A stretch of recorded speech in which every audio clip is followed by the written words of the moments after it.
telah resmi terbentuk. Presiden Prabowo Subianto menargetkan pertumbuhan ekonomi sampai 8%.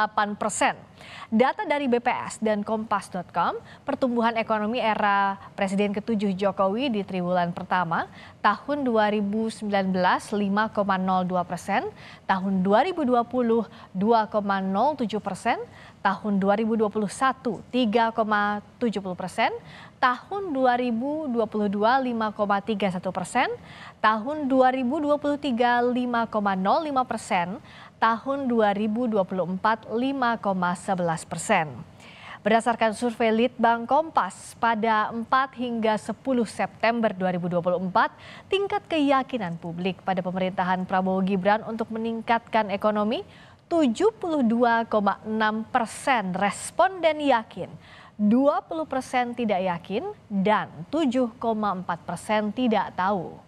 Tapi yang jadi pertanyaan kini, apakah program makan bergizi gratis yang jadi mercusuar Prabowo Gibran akan terlaksana? Kita bahas usai tayangan berikut ini. 2 hari usai dilantik, Wakil Presiden Gibran Rakabuming Raka meninjau uji coba makan bergizi gratis di Menteng, Jakarta. Ada 500 paket makanan yang dibagikan kepada siswa di SDN 03 Menteng. Menurut PJ Gubernur Jakarta, paket makanan disediakan oleh PT Bank DKI melalui program CSR.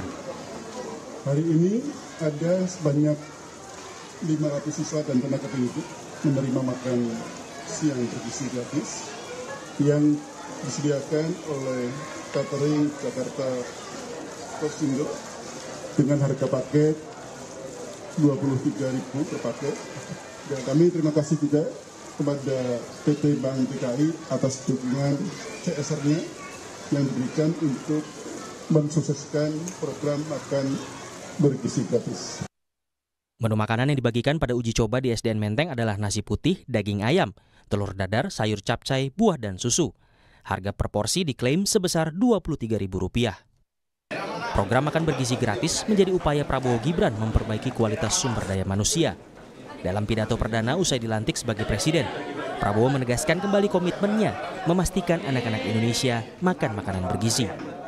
Saudara-saudara, anak-anak kita semua harus bisa makan bergizi minimal 1 kali sehari. Dan itu akan kita lakukan dan itu bisa kita lakukan, saudara-saudara sekalian. Sejauh ini program makan bergizi gratis telah diuji coba di sejumlah kota di Pulau Jawa. Namun Wakil Presiden Gibran Rakabuming Raka sempat menyatakan program ini akan diprioritas untuk daerah 3T, daerah tertinggal, terdepan, dan terluar. Jadi skemanya beda-beda. Yang penting makanannya terdeliver dengan baik ke anak-anak dan tidak ada pengurangan anggaran. Kita prioritaskan di daerah 3T dulu. Ini terutama daerah-daerah yang mungkin stuntingnya tinggi, kemiskinannya tinggi. Kita pastikan anak-anak menerima program ini dengan baik. Anggaran makan bergizi gratis telah dimasukkan di anggaran APBN tahun 2025. Besarannya adalah Rp71 triliun. Menurut Badan Gizi Nasional, seluruh program ini akan membutuhkan sekitar Rp400 triliun. Program makan bergizi gratis yang menyedot anggaran Rp71 triliun ditargetkan menyasar 82,9 juta anak Indonesia. Untuk memenuhi makan bergizi gratis, pemerintah terkendala suplai susu sapi. Impor sapi diperlukan untuk memenuhi kebutuhan minimal sapi dalam memproduksi susu, yakni 2,5 juta ekor. Sehingga pemerintah berencana membuka impor sapi perah sebanyak 1 sampai 1,5 juta ekor sapi. Sementara kebutuhan susu untuk makan bergizi gratis selama setahun adalah 40 juta liter susu. Menurut peneliti Indef, Tauhid Ahmad, problem pengadaan susu berpotensi membuat anggaran membengkak.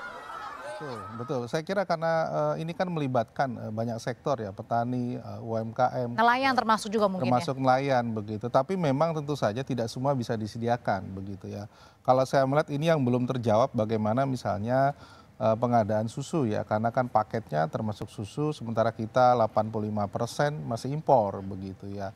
Memang saya lihat ini yang belum dijawab, apakah importasi yang tahun 2025 sebesar katakanlah 350.000 indukan untuk sapi perah untuk susu, apakah memang menjadi bagian atau keluar dari anggaran ini? Kalau kalau kita lihat katakanlah pengadaan ini ternyata di luar dari anggaran ini, maka sesungguhnya anggaran untuk makan siang gratis ini lebih daripada 71 triliun ya. Misalnya saja saya... Presiden ke-7 RI Joko Widodo juga telah membentuk Lembaga Badan Gizi Nasional untuk merealisasikan program makan bergizi gratis. Menurut rencana, program makan bergizi nasional akan mulai dilaksanakan Januari 2025 mendatang. Tim Liputan, Kompas TV.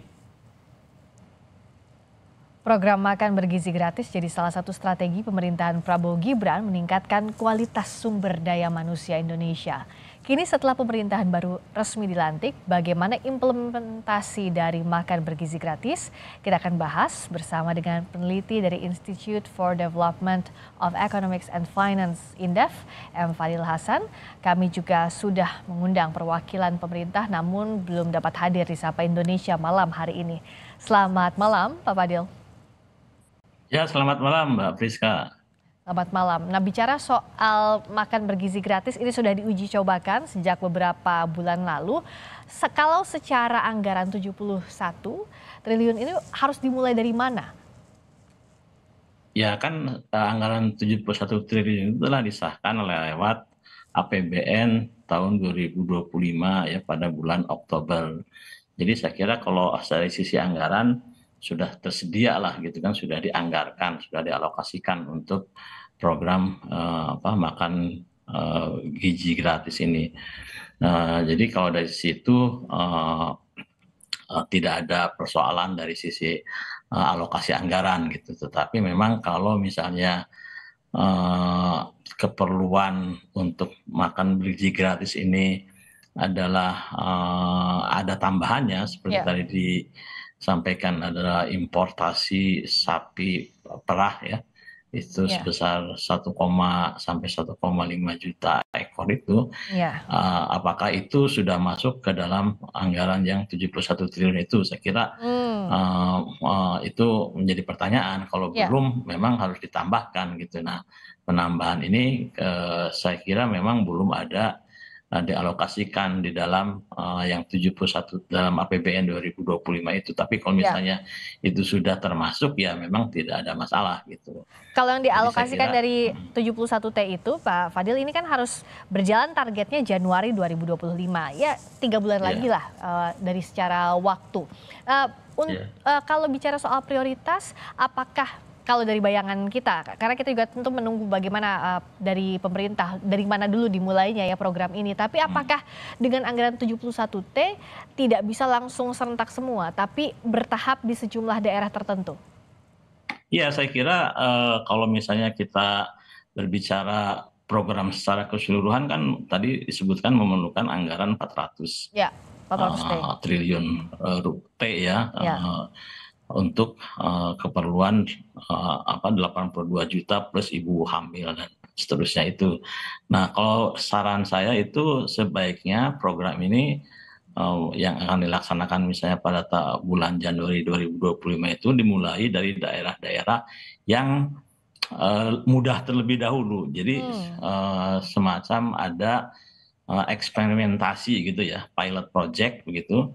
Supaya diketahui berbagai kesulitan yang dihadapi dalam pelaksanaan program tersebut. Jadi kalau misalnya tadi disampaikan oleh Wakil Presiden itu dinyatakan akan dilaksanakan di daerah terluar, tertinggal dan terdepan itu mungkin justru akan menimbulkan persoalan begitu. Jadi lebih baik saya kira dimulai dari daerah-daerah yang mudah dulu gitu ya, kemudian baru dilaksanakan secara lebih meluas lagi begitu ya, supaya ketahuan ininya berbagai kesulitan yang dihadapi. Kita harus menyadari ya, kita ini kan negara dengan luas yang sangat yang luas begitu ya, sehingga masalah distribusi kemudian masalah logistik itu akan jadi persoalan gitu. Jadi meskipun targetnya itu untuk daerah 3T yang diutamakan, tapi untuk uji cobanya agar evaluasinya berjalan lebih baik semestinya di daerah yang mudah dijangkau. Misalnya sejauh ini Wakil Presiden Mas Gibran banyak di Jakarta untuk uji cobanya Jabodetabek. Nah dari situ dulu dimulainya ya. Ya, saya kira mungkin uji cobanya itu harus dilakukan secara paralel gitu ya. Kemudian di berbagai daerah merepresentasikan kondisi daerah kita yang berbeda-beda. Misalnya ada yang di daerah pedesaan, kemudian perkotaan, kemudian daerah pesisir, dan seterusnya seperti itu. Jadi nanti ketahuan tuh kan masalah yang dihadapi itu apa, masalah distribusi, masalah penyediaan sumber bahan lokalnya, misalnya kan seperti itu gitu. Iya, pun misalnya kalau diuji cobakan terakhir ini 23.000 dalam satu porsi nasi putih, ayam karage, telur dadar, capcay, buah. Nah, tapi kan untuk harga di berbagai daerah yang distribusinya sulit, misalnya di daerah timur, harusnya ada adjustment juga ya sesuai dengan kualitas porsinya, anggaran kualitas per porsinya begitu ya Pak Fadli ya? Iya, seperti itu. Saya kira kan kalau tidak salah katanya dianggarkannya itu per porsinya tuh 15.000 ya. Iya, sebelumnya terakhir tadi 23.000 juga. Kalau misalnya 23.000 tuh mungkin akan semakin membengkak ya anggarannya itu. Kalau tidak salah itu dianggarkannya tuh 15.000 gitu. Ya. Nah, itu kan tentunya rata-rata gitu. Tapi mungkin dari satu daerah ke daerah lain bisa berbeda ya, tergantung daripada itu tadi ya, ketersediaan bahan baku lokalnya, kemudian masalah ada distribusinya ya kan, dan seterusnya. Itu yang akan menjadi tantangan dalam pelaksanaan program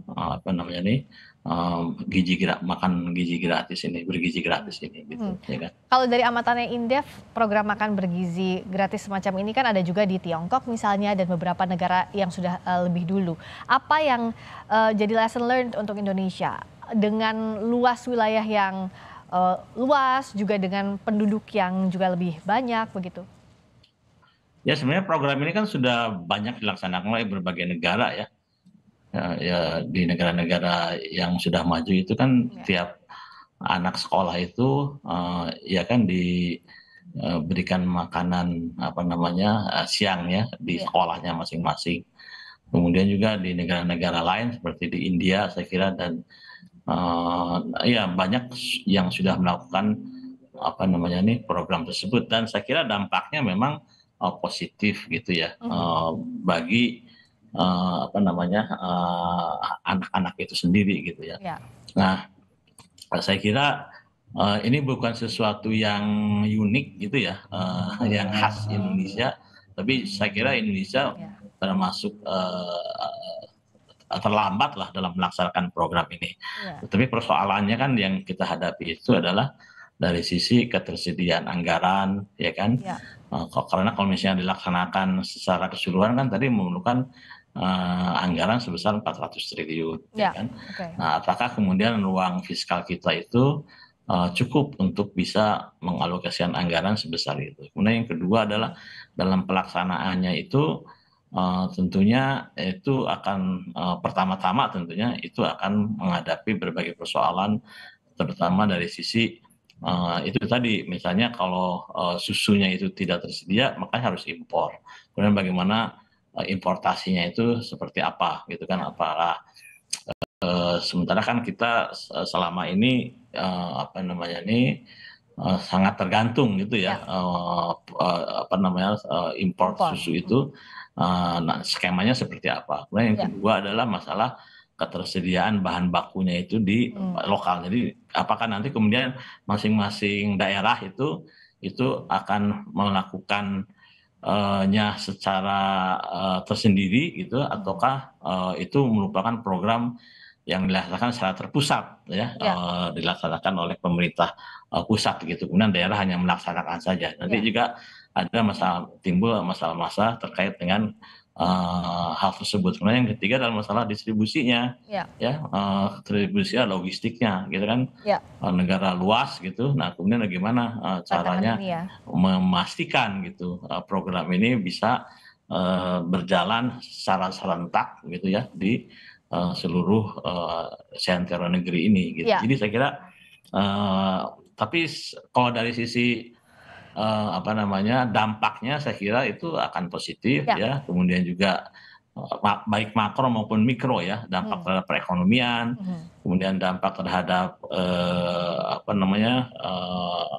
anak-anak itu sendiri. Sumber dayanya ya untuk sumber daya itu. gizi untuk anak.